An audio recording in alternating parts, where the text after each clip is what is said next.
मित्तल परिवार को जब अपना घर वापस मिल जाता है तो पूरे परिवार में खुशी की लहर दौड़ जाती है। सभी लोग एक दूसरे को बधाई देते हैं।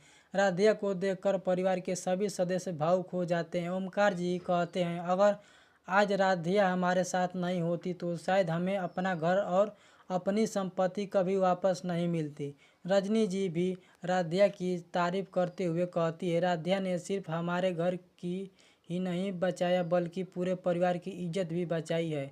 परिवार के सभी लोग राधिया के लिए खुशी जाहिर करते हैं, लेकिन दूसरी तरफ दादी यह सब देखकर अंदर ही अंदर बेहद गुस्से होती है। दादी मन ही मन कहती है, जब तक यह राधिया इस घर में है तब तक मेरी कोई चाल कामयाब नहीं होगी, लेकिन अब मैं इसे चैन से नहीं बैठूंगी। मैं राधिया को इस घर से दूर करके ही दम लूंगी। इतना कहकर दादी गुस्से में वहाँ से उठती है, सीधे अपने कमरे में चली जाती है। कमरे में पहुँचते ही वहाँ अपना फ़ोन निकालती है और दो गुंडों को फ़ोन करती है। दादी जी कहती है, सुनो, मैं तुम्हें एक लड़की की तस्वीर भेज रही हूँ।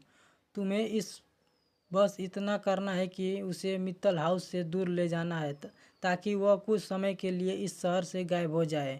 काम पूरा होने के बाद तुम्हें तुम्हारे पैसे मिल जाएंगे। दोनों गुंडे जवाब देते हैं, ठीक है मैडम, आप चिंता मत कीजिए, आपका काम हो जाएगा। रात होते ही दोनों गुंडे चुपके से मित्तल हाउस में घुस जाते हैं। वे मौका तलाशते हुए आगे बढ़ते हैं, तभी उनकी नज़र राधिया और प्रथम पर पड़ती है, जो आपसे में बात कर रहे होते हैं। ये गुंडा दूसरे से धीरे से कहता है, यही है वह लड़की जिसकी तस्वीर हमें भेजी गई है, हमें इसी को लेकर जाना है। तभी अचानक एक गुंडे का हाथ टेबल से टकरा जाता है और वहाँ रखा फूलदान नीचे गिर जाता है। फूलदान गिरने की आवाज़ सुनकर राधिया चौंक जाती है। राधिया कहती है, प्रथम सर, लगता है बाहर कोई आया है। प्रथम कहते हैं, लेकिन इतनी रात को कौन आएगा।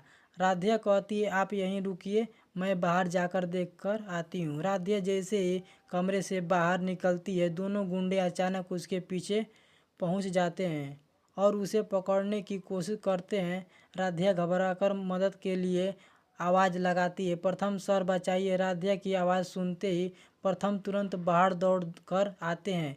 दोनों गुंडे प्रथम को अपनी तरफ आता देखकर वहां से भागने लगते हैं। तभी सामने से अहम और घर के दूसरे लोग आ जाते हैं और दोनों गुंडों को घेर लेते हैं। कुछ ही देर में उन्हें पकड़ लिया जाता है। आवाज़ सुनकर मित्तल परिवार के बाकी लोग भी गार्डन में पहुंच जाते हैं। ओमकार जी हैरानी से पूछते हैं, क्या हो रहा है? तुम लोग इन दोनों आदमी को क्यों पकड़े हो? हम तुरंत कहते हैं, पापा, यह दोनों आदमी राधिया को ज़बरदस्ती यहाँ से ले जाने की कोशिश कर रहे थे।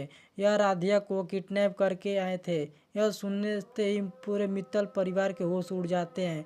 ओमकार जी दोनों गुंडे की तरफ गुस्से से देखते हुए कहते हैं, सच सच बताओ, तुम्हें राधिया को यहाँ से ले जाने के लिए किसने भेजा था?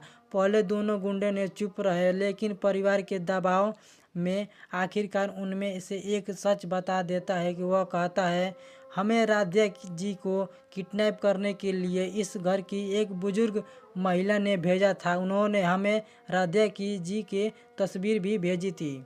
दूसरा गुंडा भी कहता है, हाँ, हमें यही कहा गया था कि किसी भी तरह राधिया जी को परिवार के दूर कर दो। यह सुनते ही पूरा परिवार सन्नाटा छा जाता है। सभी भी नजरें धीरे धीरे दादी की तरफ उठ जाती है। प्रथम और ओमकार जी दादी को गुस्से में देखकर लगते हैं। प्रथम गुस्से में दादी से कहता है, दादी जी, आखिर आप राधिया से इतना नफरत क्यों करती हैं? राधिया ने आपका